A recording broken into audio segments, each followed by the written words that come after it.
Hello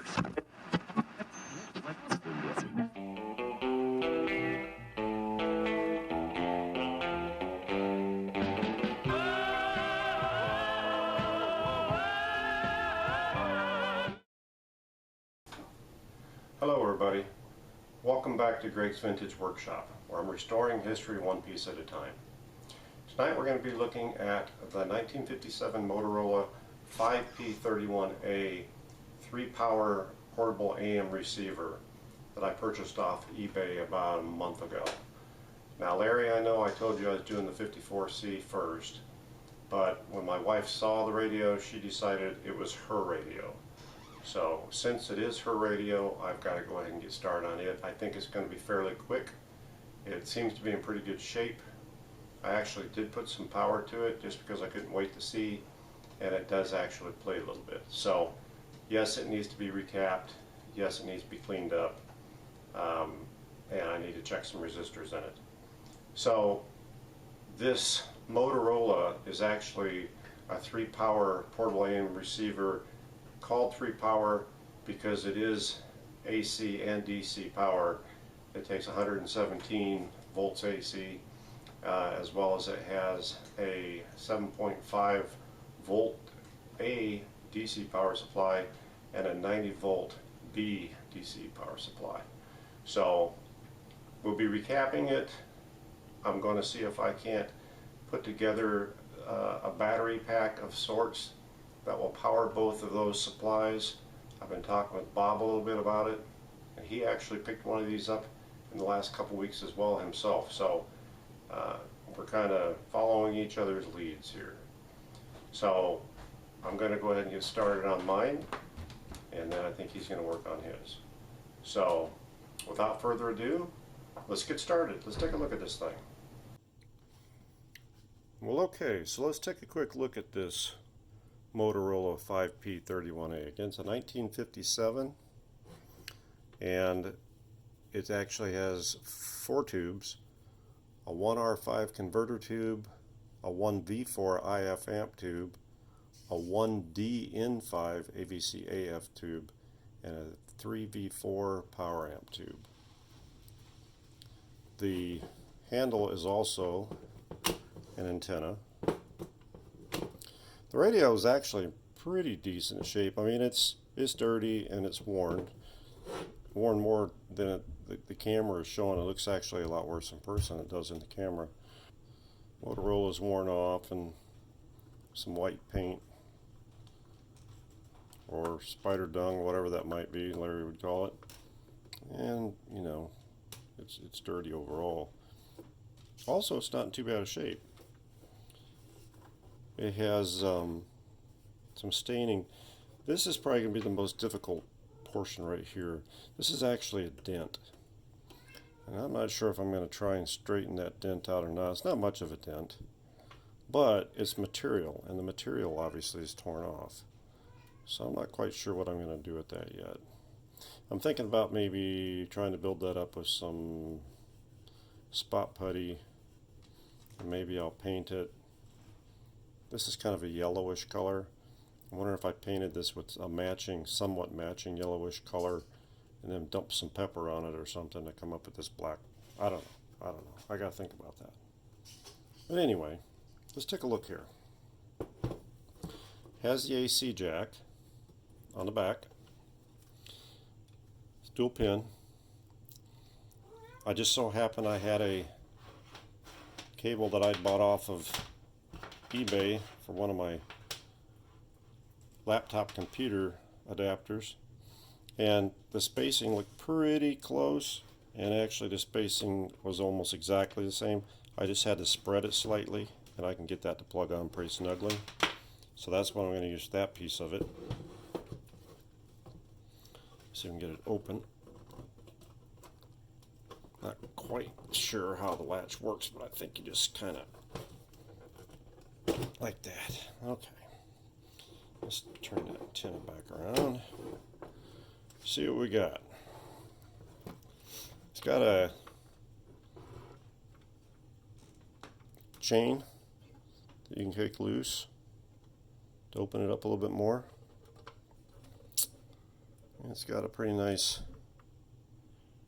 little layout. Serial number nameplate or name decal. You all listed. Motorola speaker, obviously. It should all be Motorola. And of course we've got the some sort of a fiberboard piece in there. There is the spot, I think, for the 7.5 amp battery, and then down there is the spot for the 90 volt battery. It's got some caps, a few electrolytics, and the tubes. So like I said, a little bit of cleanup. I got to test the tubes. I got to recap it, check a couple of resistors, probably clean the pots, and that may be about it. But I want to go ahead and plug it in and show you guys that, assuming it works tonight, that it actually does work. So I've got it plugged into my Variac, which I've got it on dim bulb bypass right now because I know that it was okay when I did it the other night. So let's just go ahead and turn on the power and turn on this and see what we get.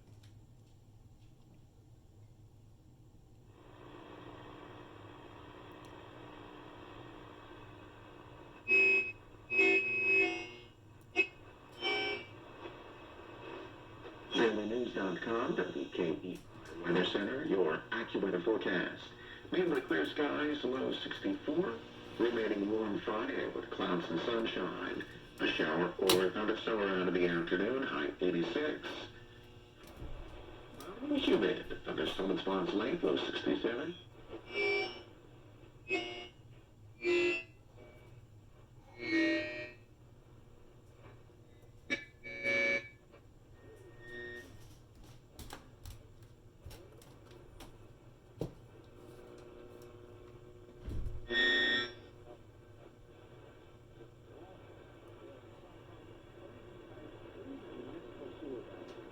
Picking up a little something right there.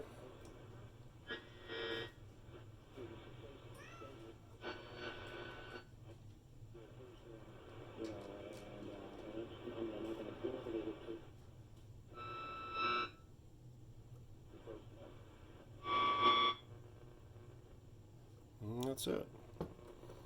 So as you can see, it does work a little bit. I'm very happy with this purchase. I think I paid $20 for the radio and another $10.44 to ship it, and I think it's going to clean up pretty good. Like I said, my wife saw it and she was like, I want that one, so I'm going to clean it up for her, and we will get this thing recapped and call it done so that I can get on with my 54C.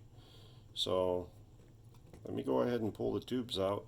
I'm going to test the tubes. I know they should all test good, but if we got some weak ones, we got some squealing going on there, so I want to see what's going on with that.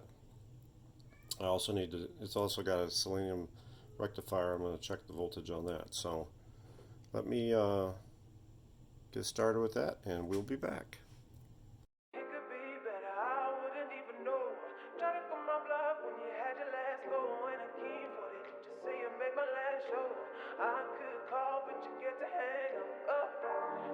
Your motorbike, and for the most part, I don't lie. That was just crowded eyes, that was just crowded. Did you predict how that was dark? Did you try and see it for me? And you had me climbing up trees, give me sending misery to older than I am. Cosmic. Tell your motorbike, and for the most part, I don't lie. That was just crowded eyes, that was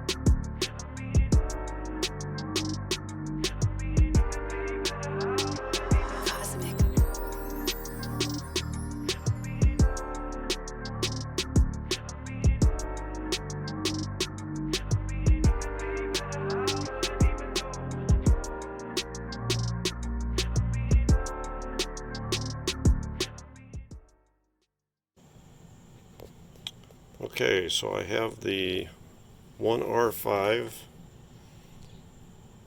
in my Model 606 Dynajet. Been in there for about 2 minutes. And check it for shorts.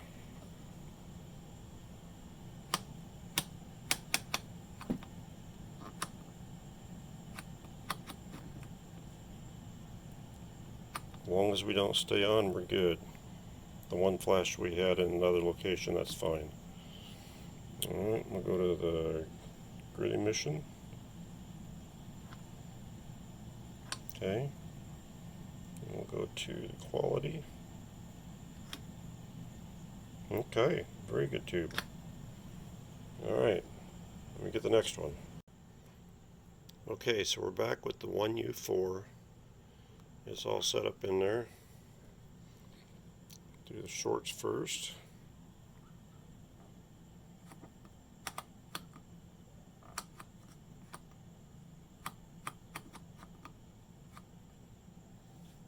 Back up on a 6. Shorts are good. Go to the grid emission. You're good. Go to the quality. Good. Alright, 2 for 2. Let's move on to the next tube. Okay, so now we have the 3V4 in there. We'll check it for shorts.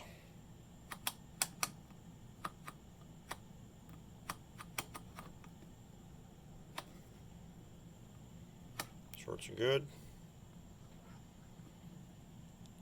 Grid emission. And quality. Yeah, this one's not nearly as good as the other ones, but it's still in the green. The radio did play, so I'm going to call it good for now. Once we get the radio tuned up, we'll see how it does. I might get another one. I don't know. We'll see. I'll think about it. Alright, my mistake. That last tube, the 3V4, I pulled the wrong one out. I pulled out the 1D and 5 tube, and I had it set up for the 3V4 tube. So hopefully I didn't fry the filament. I don't think I did. We're getting ready to test it again. Only this time it actually set up for a 1D and 5. So let's go through the shorts again.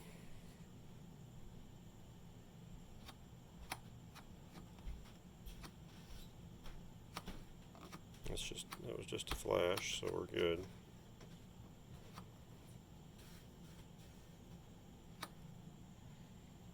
Okay. Now we'll go over to the grid emission. We're good. Quality. Ha! Look at that. Now it's as good. It's as good as the other ones, maybe a little bit better. Helps if you set it up right, and I'm glad I didn't damage it. Oh, when I'm testing tubes, I need to make sure that I am double checking my work. Kind of like the old adage when you're cutting the board, check it twice, mark it once, check it twice, and cut once. Heck, I don't know what the saying is. But something about you double check your work before you make your cut. I'm lucky I didn't screw this bulb up. Alright, this is the 3V4 tube. So let's go ahead and check it for shorts.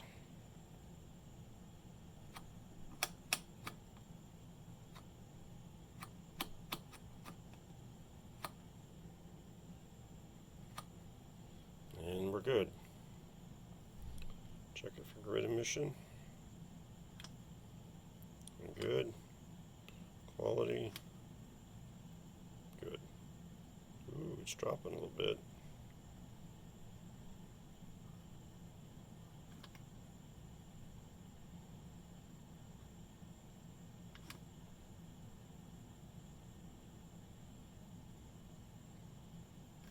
And we're still in the green. It's actually in the green pretty good. But it is dropping a little bit. The longer I hold it, it's stabilizing. I think we're alright. About 85, 86.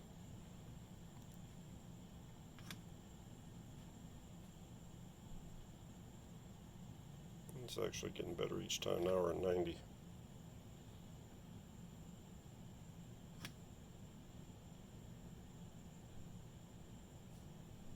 I think the tubes just haven't been warmed up and run through their paces in so long. Each time I work it, it's getting a little bit better. So I think we're fine. Okay, so good. The tubes are all good. Okay, so we're using the Kodak ZE1. I'm not sure how well this is going to come out. And if it comes out, I'll use it. If it doesn't come out, I won't use it. The Kodak ZE1 is not great for close-up work. But we basically have this electrolytic right here. That's a 3-part electrolytic. It's got an 80, a 60, and a 400 microfarad cap in it. 60 and the 80 are 150 volt working voltage, and the 400 is 10. I've got to desolder off of this board, and then I've got a couple other caps. One here, one over there on the other side. I'm going to change out. So I am going to do that, and I'm not going to make you suffer through watching me do it. I actually have a desoldering gun now that I will use to desolder it, and I'll bring you back when I got them changed.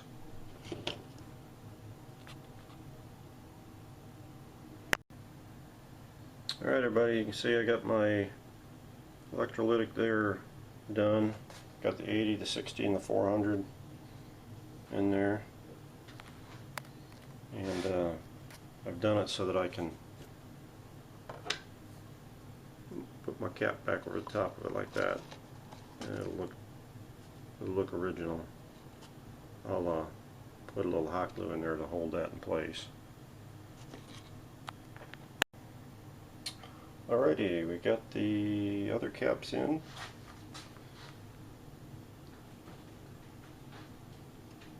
The .02 and the .22 back here. See if we can see that. And the .22 actually was in pretty bad shape.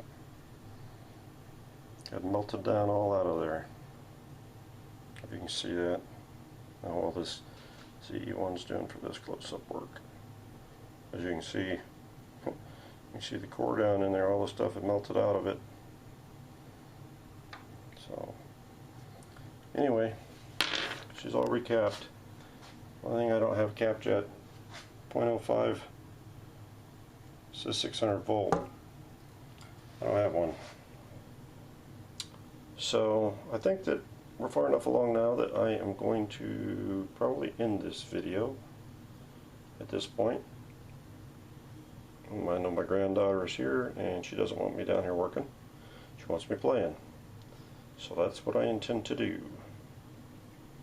From Greg at Gregg's Vintage Workshop, I thank you for watching this first part of the 1957 Motorola 5P31A. Everybody have a great evening, and stay safe out there.